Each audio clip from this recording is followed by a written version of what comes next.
김용빈은 32세의 나이에 마침내 그녀가 자신의 인생의 사랑임을 인정했습니다.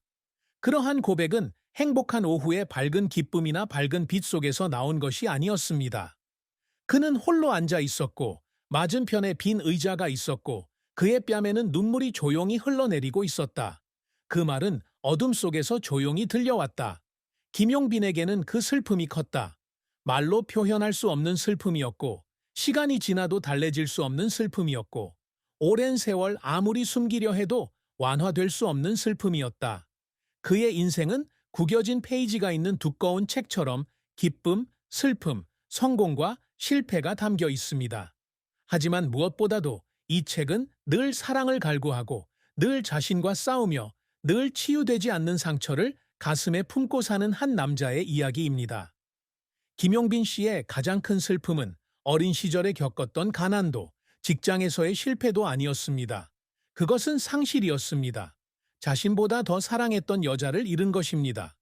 그녀의 이름은 혜진이었는데 그 이름을 부를 때마다 가슴이 조여오는 듯했고 호흡이 거칠어졌으며 눈이 아팠다.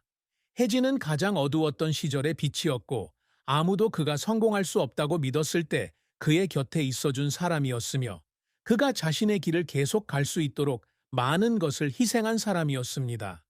두 사람은 김용빈이 22살이던 어느 비 오는 오후 서울에서 만났다. 당시 그는 가난한 소년일 뿐이었고 생계를 유지하기 위해 편의점에서 아르바이트를 했습니다. 혜진은 머리부터 발끝까지 흠뻑 젖은 채 어두운 구름 사이로 비치는 햇살처럼 부드러운 미소를 지으며 가게로 들어섰다. 그녀는 값싼 우산을 샀지만 바로 떠나지 않고 그와 이야기를 나누기 위해 멈췄다. 비에 대해서, 삶에 대해서, 두 사람이 마음속에 품고 있던 꿈에 대해서 말이다. 그 순간부터 김용빈은 그녀가 자신의 삶에서 그저 지나가는 사람이 아니라는 것을 깨달았습니다. 그녀는 운명이다. 하지만 운명은 때때로 너무 잔인하죠. 혜진은 불과 27살의 나이에 교통사고로 세상을 떠났고 김용빈에게는 영원히 채울 수 없는 공허함이 남았다. 그 소식을 접한 날 그는 비 속에 조용히 서 있었습니다. 울지도 않고 비명도 지르지 않고 영혼 없는 몸처럼 그저 침묵만 지켰습니다. 그 슬픔은 곧바로 폭발하지 않고 계속 타오르며 날마다 밤마다 그를 갉아먹었다. 그는 그녀를 지키기 위해 무엇을 더 할 수 있었을지 궁금했다. 그녀를 더 일찍 사랑한다고 말하지 않은 것이 잘못된 일인지 아니면 자신을 진정으로 이해하는 유일한 사람을 앗아가는 것이 인생이 너무 불공평한 것인지. 김용빈의 가장 큰 슬픔은 혜진을 잃은 것뿐만 아니라 자신의 운명을 바꿀 수 없다는 무력감이었다. 그는 계속 살아가며 앞으로 나아가려고 노력했지만 그가 내딛는 모든 발걸음마다 그녀의 그림자가 따라다녔습니다. 그 그림자는 지난 10년 동안 그의 마음을 무겁게 짓누르는 동기이자 부담이었습니다. 김용빈은 사치스러운 집안에서 태어나지 않았다. 그의 가족은 가난했고 그의 부모님은 그와 그의 두 남동생을 부양하기 위해 작은 공장에서 열심히 일했습니다. 그는 어린 시절부터 자신의 삶을 바꾸고 싶다면 스스로 열심히 노력해야 한다는 것을 깨달았습니다. 그리고 그는 인간이 가질 수 있는 모든 인내와 결단력을 다해 그것을 해냈습니다. 김용빈은 고등학교를 졸업한 후 대학에 갈 돈이 없었다. 그 대신 그는 건설 작업이나 배달 같은 육체 노동부터 전자제품 수리 같은 꼼꼼함이 필요한 일까지 하기 시작했습니다. 하지만 그의 꿈은 그보다 더 컸습니다. 그는 인테리어 디자이너가 되고 싶어 했습니다. 그는 이 직업이 다른 사람들의 삶에 아름다움과 편안함을 가져다 줄 수 있다고 믿었습니다. 그 꿈을 이루기 위해 그는 매일 밤 책과 온라인 영상을 통해 스스로 공부했고 심지어는 비밀리에 찾을 수 있는 무료 세미나에 참석하기도 했습니다. 그의 첫 번째 성공은 그가 25살 때 이루어졌습니다. 부유한 한 고객이 우연히 친구의 작은 아파트를 위해 직접 그린 청사진을 보게 되었습니다. 그 남자는 매우 감명을 받아 그의 저택 전체를 재설계하도록 그를 고용했습니다.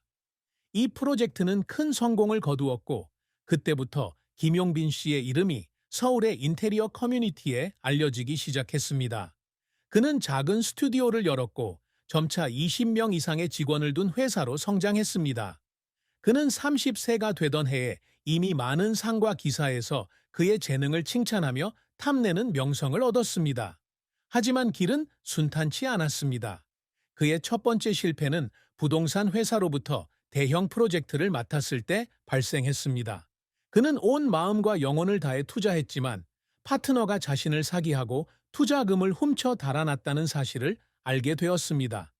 그의 회사는 파산 직전이었고 직원들은 회사를 그만두었고 그는 엄청난 빚에 직면해 있었습니다. 그날 밤 김용빈 씨는 텅 빈 사무실에 혼자 앉아 미완성된 설계도를 보며 울었습니다. 그는 자신의 실패 때문만은 아니었지만 자신을 믿어준 사람들, 특히 자신이 큰 일을 해낼 거라고 항상 말해주던 혜진 씨를 실망시켰다는 생각에 울었습니다. 하지만 김용빈은 포기하지 않았다. 그는 빚을 갚기 위해 밤낮으로 일하며 작은 프로젝트를 맡았고 점차 잿더미에서 모든 것을 재건했습니다. 그는 겨우 2시간만 자는 날도 있었고 지쳐서 손이 떨리며 그림판 앞에 앉아 있는 밤도 있었습니다. 그는 여러 번 울었습니다. 약해서가 아니라 혜진에게 절대 포기하지 않겠다는 약속을 실천한 증거였기 때문입니다. 김용빈 씨에게 있어서 성취란 벽에 거는 상이나 은행 계좌에 들어오는 돈 그 이상의 의미가 있습니다. 이는 삶의 의미와 그가 항상 추구했던 가치와 긴밀하게 연결된 더 깊은 개념입니다. 그는 단순히 미적으로 아름다운 공간이 아니라 그 안에 사는 사람들에게 평화, 안전, 행복감을 가져다주는 공간을 만들고 싶어 했습니다. 이는 집은 단순히 머무는 곳이 아니라 마음을 치유하는 곳이라고 말했던 혜진을 기억하는 그의 방식이었습니다. 그가 가장 자랑스러워하는 업적 중 하나는 서울 교외에 건립된 고아원 복지시설인 빛의 집 사업이다. 어느 날 오후 그는 가난한 동네를 걷다가 낡고 창문 없는 집에서 아이들이 놀고 있는 것을 보고 이런 아이디어를 얻었습니다.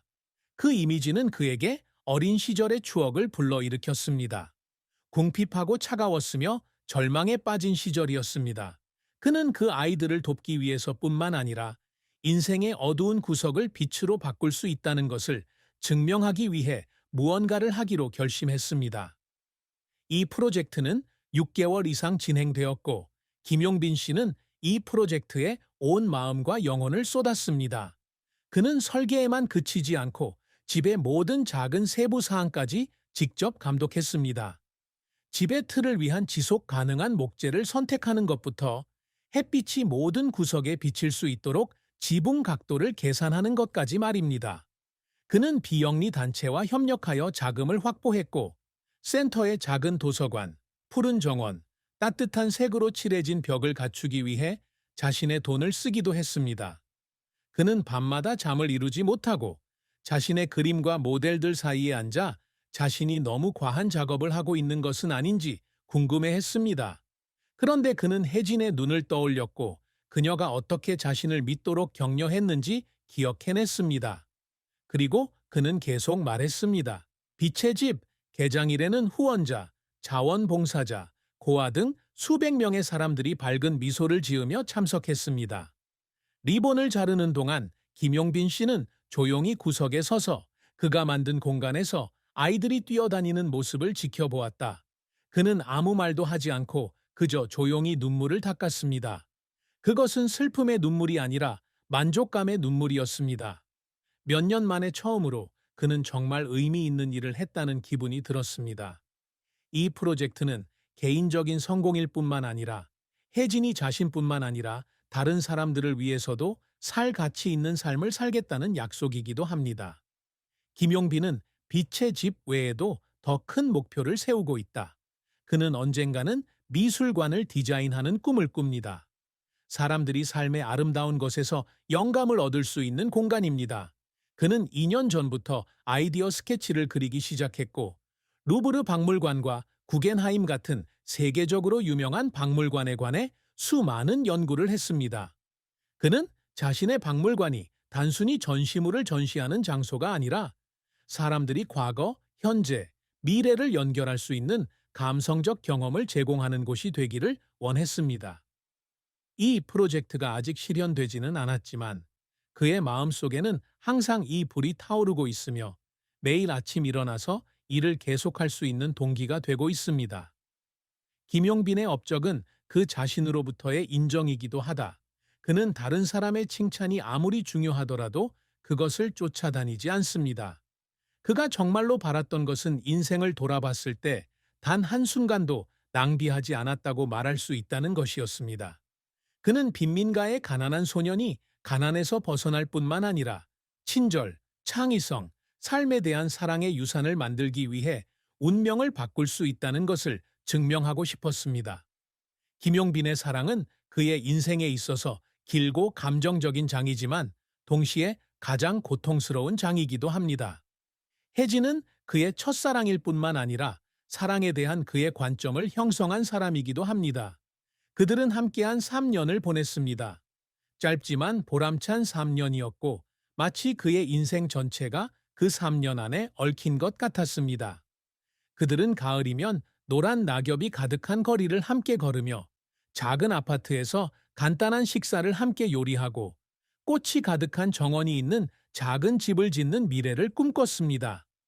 혜진은 그에게 사치스러운 삶은 필요 없고 매일 그의 웃음소리를 들을 수 있는 집만 있으면 된다고 말한 적이 있다. 하지만 혜진이 떠나면서 그 꿈은 산산이 조각났다. 사고 후 김용빈은 그녀를 잃었을 뿐만 아니라 자신의 영혼의 일부를 잃었습니다. 그는 그 충격에서 결코 회복하지 못했습니다. 처음 몇 달 동안은 그는 그림자처럼 살았습니다. 출근하고 집에 돌아오고 서둘러 먹고 악몽을 꾸며 잤습니다. 그는 그녀의 모든 기념품을 간직했습니?